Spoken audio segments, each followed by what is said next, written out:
6 months ago, my twin sister Elena showed up at my door at 2 a.m. with a split lip and a suitcase.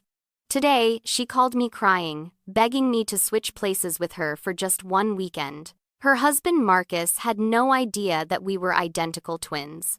He had no idea what we were planning. And he definitely had no idea that by Sunday night, his entire world would collapse. Before we dive in, drop a comment and let us know where you're watching from. We'd love to hear from you. If you enjoy stories like this, be sure to like the video, subscribe, turn on the notification bell, and share it with someone who'd love it too. The smell of cheap hotel soap clung to my hands.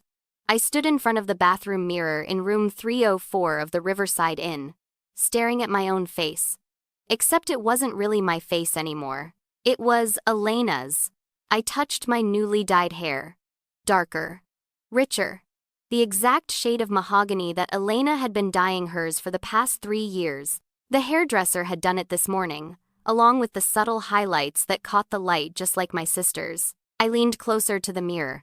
The small mole near my left eyebrow, I'd covered it with concealer. Elena didn't have that mole. Marcus would notice. My phone buzzed on the sink. Elena, are you ready? Her voice was shaking. Almost, I whispered. My own voice sounded strange. Too high, too much like me. I cleared my throat and tried again, dropping my tone slightly. Almost, Lily. You don't have to do this. Yes, I did. I absolutely did. 6 months ago, Elena had appeared at my apartment door in the middle of the night. I lived in a small one-bedroom in East Atlanta, the kind of place where the walls were thin and you could hear your neighbor's TV through the floor. I had been asleep when the knocking started. Loud. Desperate. Frantic. When I opened the door, I barely recognized her. My twin sister. My identical twin sister. The person who shared my face, my DNA, my childhood. She stood there with blood dried on her upper lip, her left eye swollen shut, and a purple bruise spreading across her cheekbone like spilled wine. Lily, she had whispered. Please. I pulled her inside. My hands shook as I locked the door behind us. What happened? Who did this? She collapsed onto my second-hand couch, the one I'd bought from a yard sale when I first moved to Atlanta 3 years ago. She didn't cry. That was the worst part. She just sat there, staring at nothing, touching her swollen eye with trembling fingers. Marcus, she finally said. Marcus. Her husband. The man she had married 4 years ago in a beautiful ceremony in Savannah that I hadn't been invited to. The man who had insisted Elena cut off contact with her family because we were toxic and held her back. The man I had only seen in photos on Elena's secret Facebook account that she kept hidden from. Him. He hits you, I said. It wasn't a question. Elena nodded. A single tear rolled down her cheek, cutting a clean path through the dried blood. It started a year after we got married. Small things at first, pushing, grabbing my arm too hard. Then, it got worse. I wanted to kill him. Right then. Right there. I wanted to find Marcus Hartwell and make him feel every ounce of pain he had inflicted on my sister. Why didn't you leave? I asked. My voice cracked. I tried. Elena looked at me with hollow eyes. 3 months ago, I tried. I packed a bag and made it to a women's shelter downtown. But he found me. He always finds me, Lily. He tracks my phone. He has access to all my bank accounts.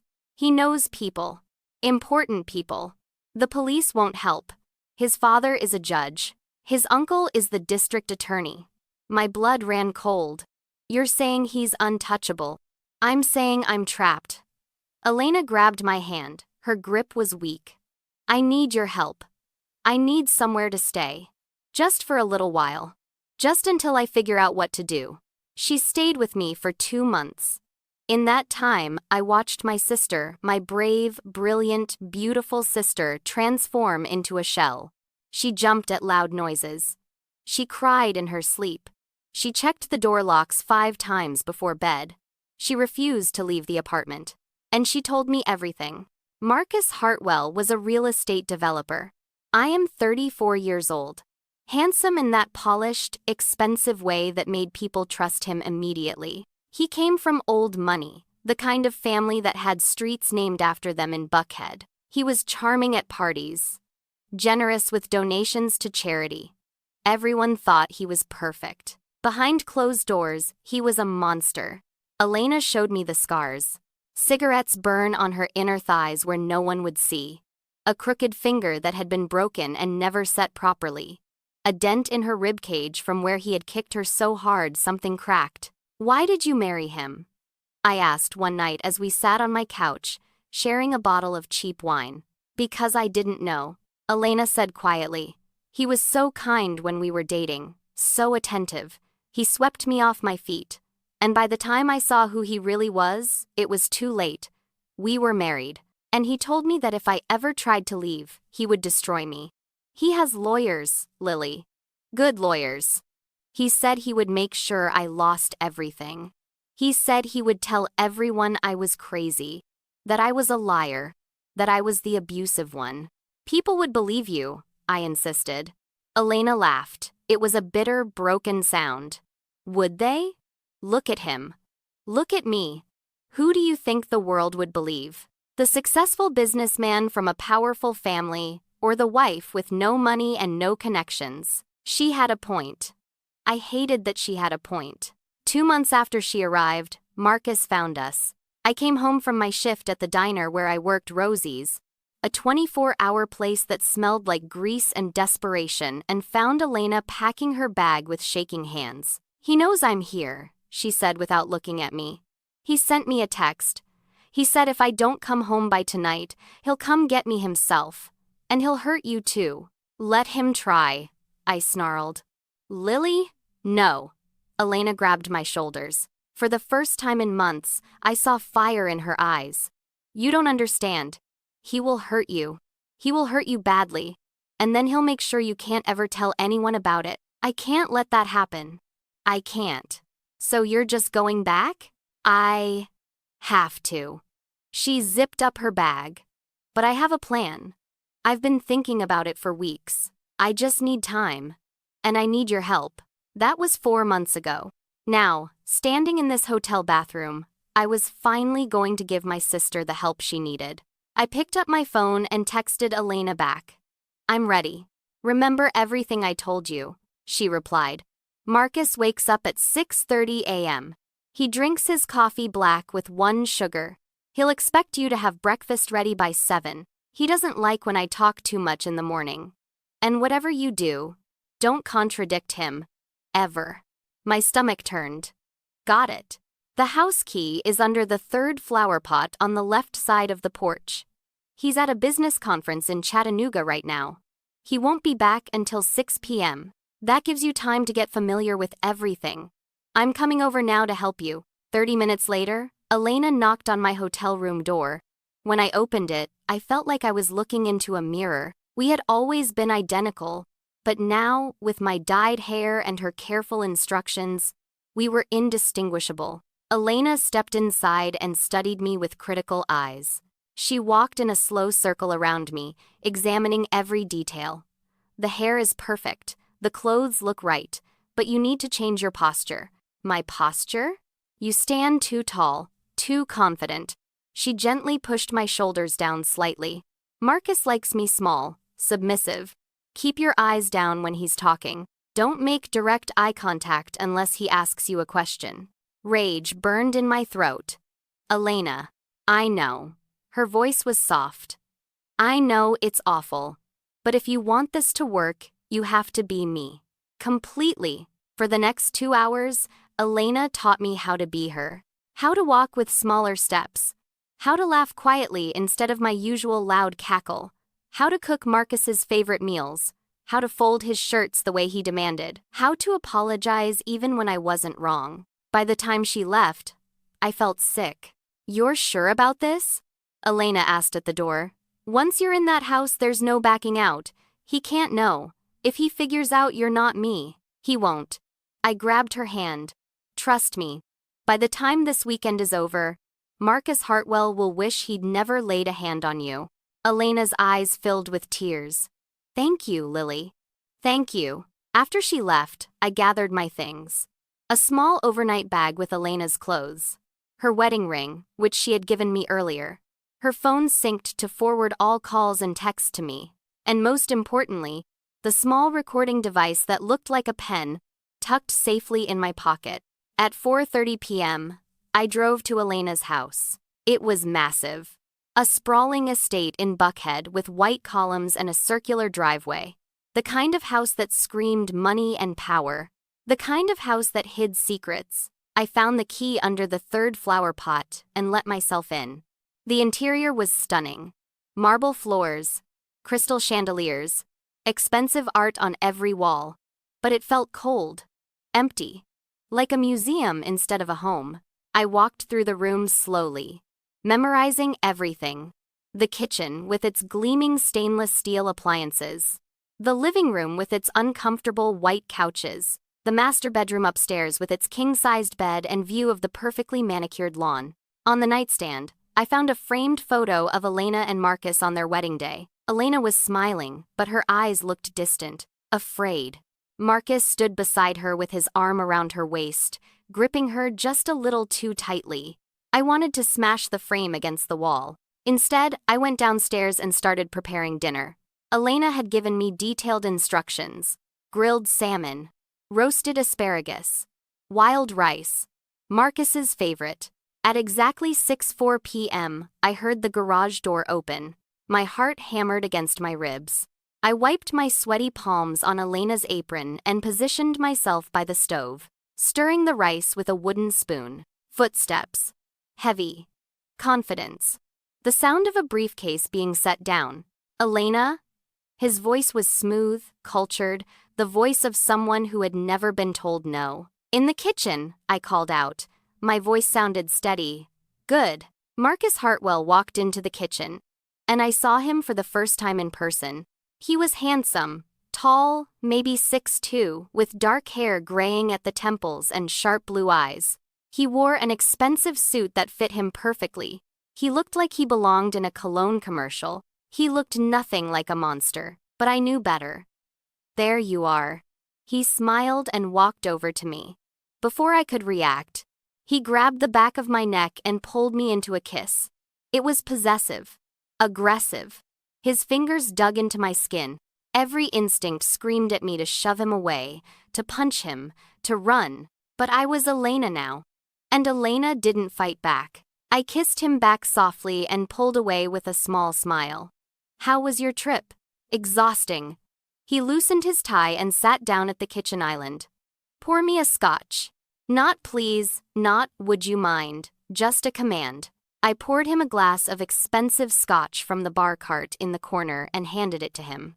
He took a sip and studied me with those cold blue eyes. You look tired, he said.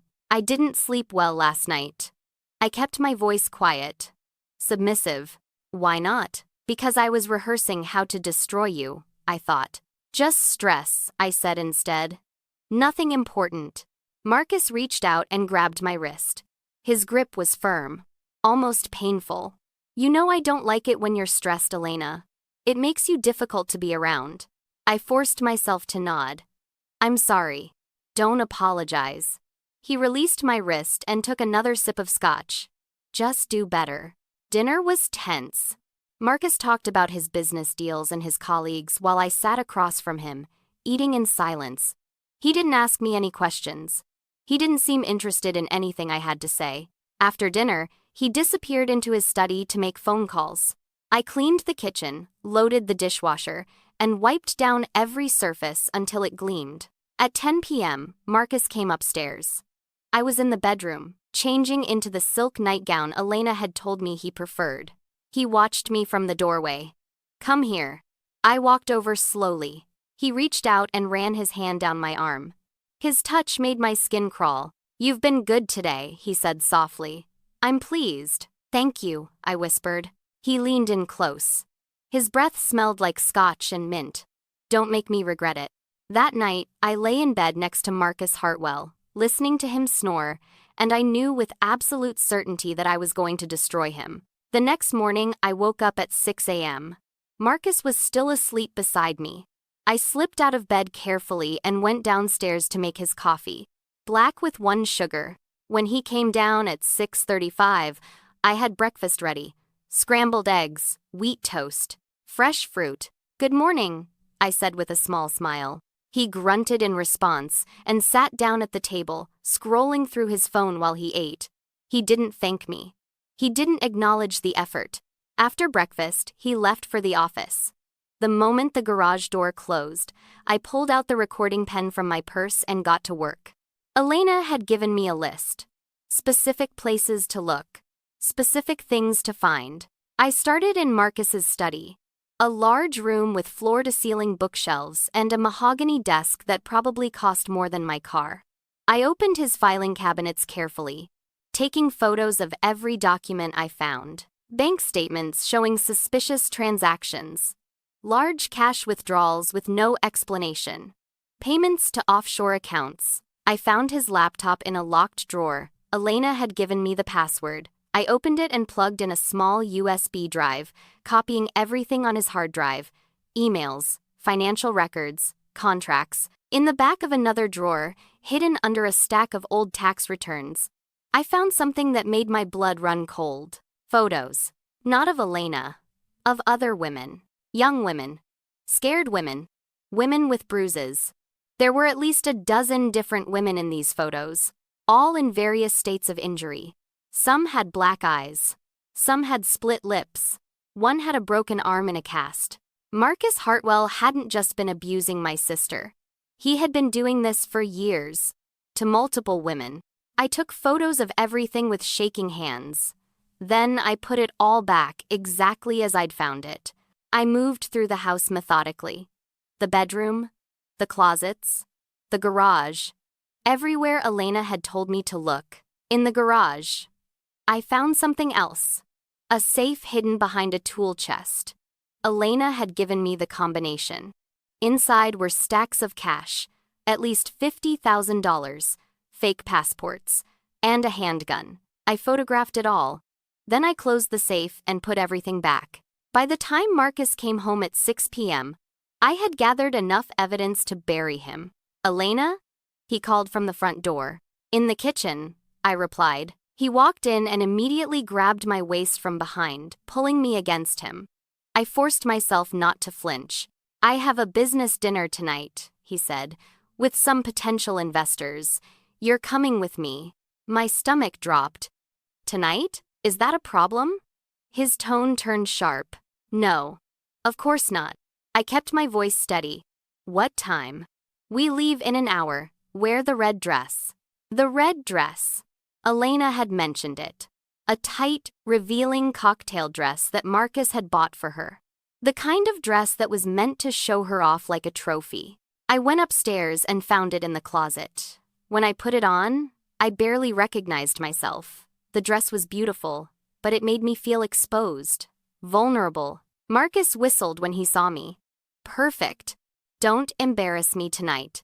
The dinner was at a high-end steakhouse in Midtown. The kind of place with cloth napkins and waiters who poured your water before you could ask. Marcus's business associates were exactly what I expected. Older men in expensive suits who looked at me like I was decoration. They talked about deals and profits and investments while I sat silently beside Marcus, sipping wine and smiling politely. One of the men, a portly investor named Gerald, leaned over and whispered to Marcus, "Your wife is lovely. You're a lucky man." Marcus smiled and placed his hand on my thigh under the table. His grip was possessive, painful. She knows her place, that's what matters. I wanted to throw my wine in his face. Instead, I smiled sweetly and excused myself to the restroom. In the bathroom, I locked myself in a stall and pulled out my phone. I texted Elena. It's worse than we thought. He has photos of other women. I think he's been doing this for years. Her response came immediately. Oh my God, are you okay? I'm fine, but we need to move faster. I don't know how much longer I can do this. Just one more day. Tomorrow is Saturday. That's when we execute the plan. I took a deep breath and steadied myself. One more day. I could do this for one more day. When I returned to the table, Marcus was laughing at something Gerald had said. He barely glanced at me as I sat down. The rest of the dinner dragged on. By the time we left, it was almost 11 p.m. Marcus was drunk. Not sloppy drunk, but the kind of drunk that made him mean. In the car, he gripped the steering wheel too tightly. "You were too quiet tonight. I'm sorry. I didn't want to interrupt. You made me look bad." His voice was cold. "I didn't mean to." "Shut up." He slammed his hand on the steering wheel and I jumped. "Don't make excuses. Just do better." When we got home, Marcus went straight to the bedroom. I heard him moving around upstairs, opening drawers and slamming them shut. I stayed in the kitchen, cleaning up even though there was nothing to clean. My hands shook as I wiped down the already spotless counter. After 20 minutes, I went upstairs. Marcus was in bed, scrolling through his phone. He didn't look up when I entered. I changed into my nightgown and climbed into bed beside him. The silence was suffocating. Then, without warning, he grabbed my arm. Hard. His fingers dug into my skin like claws. "Don't ever embarrass me like that again," he hissed. "I won't," I whispered. Tears stung my eyes. Not from pain, but from rage. "I promise." He released me and turned off the light. Within minutes, he was snoring. I lay in the darkness, staring at the ceiling, and counted down the hours until morning. Saturday arrived with gray skies and the promise of rain. Marcus was in a better mood. He made himself coffee and actually asked me how I slept. "Fine," I lied. "Good." He leaned against the counter and studied me. "I'm meeting a client for lunch. I'll be back around 3. Make sure the house is clean. My mother is coming by for dinner." My blood ran cold. His mother. Elena hadn't mentioned his mother. "Of course," I said calmly. "What should I make?" "She likes lamb. With those little potatoes. You know how she likes it." I had no idea how she liked it. After Marcus left, I immediately texted Elena. "Your mother-in-law is coming for dinner." "What do I need to know?" "Oh God, I forgot to tell you." Elena's response came quickly. "Vivian Hartwell. She's almost as bad as Marcus. She thinks I'm not good enough for her son. She criticizes everything I do. Just be polite. Agree with everything she says. Don't argue." "Great," I muttered. I spent the morning cleaning the already immaculate house and preparing dinner. Lamb. Roasted potatoes with rosemary. Green beans. A chocolate torte for dessert. At 2:45 p.m., my phone buzzed. It was a text from an unknown number. "Everything is ready. Are you?" It was our contact. The person Elena and I had been working with for the past month. A private investigator named Sarah Chen who specialized in domestic abuse cases. I texted back. "Yes, tonight." At exactly 3 p.m., Marcus came home. He inspected the house like a drill sergeant, running his finger along the mantel to check for dust. "Good," he finally said. "My mother will be here at 6. Vivian Hartwell arrived at 6:02 p.m. in a black Mercedes, driven by a chauffeur. She was in her mid-60s, with perfectly coiffed silver hair and the kind of cold elegance that came from old money and older grudges. "Elena," she said as she swept into the house, barely glancing at me. "You look tired." "Hello, Mrs. Hartwell," I replied softly. "It's good to see you." She walked past me into the living room, where Marcus was waiting with a glass of wine for her. Dinner was excruciating. Vivian criticized everything. The lamb was overcooked. The potatoes were too salty. The table setting was wrong. "Really, Marcus," she said with a pointed look at me. "I don't know why you put up with such mediocrity." Marcus laughed. Actually laughed. "She does her best, Mother." I bit my tongue so hard I tasted blood. After dinner, Vivian stood and announced she was leaving. "I have an early morning," she said, as if we cared. Marcus walked her to the door while I cleared the table. Through the doorway, I heard Vivian's voice, low and sharp. "She's not right for you, Marcus. She never has been. You should have married the Morrison girl. At least she had breeding." "I know, Mother," Marcus replied, "but she serves her purpose. Serves her purpose. Like I was a tool, an object." After Vivian left, Marcus came back into the dining room. He looked at the half-cleared table and frowned. "Why isn't this done yet?" "I'm working on it." He grabbed a plate and threw it against the wall. It shattered into 100 pieces, shards of porcelain scattering across the marble floor. "I asked you a question," he roared. This was it. This was the moment Elena had warned me about. The moment when Marcus's mask slipped completely. I dropped to my knees and started picking up the pieces with shaking hands. "I'm sorry. I'm so sorry." He stood over me, breathing hard. "You're pathetic. You know that?" I kept my head down, gathering the broken pieces. My fingers were cut. Small drops of blood dotted the white marble. "Look at me," Marcus commanded. I looked up slowly. His face was twisted with rage. "You will never be good enough," he said quietly. "No matter how hard you try, you're nothing without me, nothing." And that was when I pressed the button on the recording pen in my pocket. "I know," I whispered. Marcus grabbed my hair and yanked my head back. Pain shot through my scalp. "Say it again. I'm nothing without you." He released me suddenly and walked away. "Clean this up, and don't let me see you again tonight." I stayed on the floor, gathering broken pieces of plate until I heard his footsteps on the stairs. Then I pulled out my phone and texted Sarah Chen. "It's done. I have everything." Her response was immediate. "Meet me at the location in 1 hour." I finished cleaning up the broken plate, washed the blood off my hands, and waited until I heard Marcus's shower running upstairs.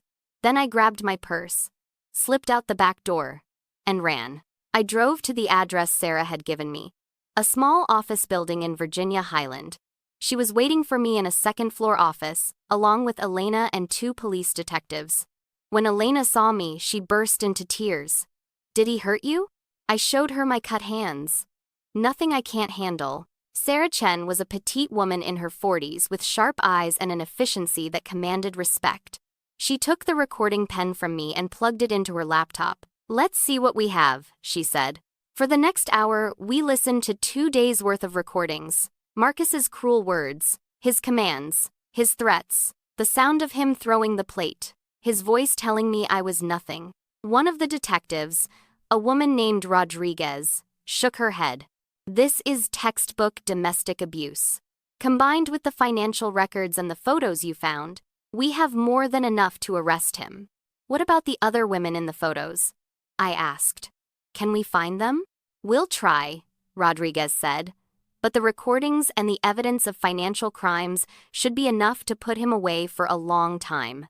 Elena grabbed my hand. "Thank you, Lily. Thank you for doing this. You're my sister," I said simply. "I would do anything for you." Sarah pulled up the photos I had taken of Marcus's documents on her laptop. "These offshore accounts are interesting. It looks like he's been laundering money through his real estate deals. The IRS is going to have a field day with this."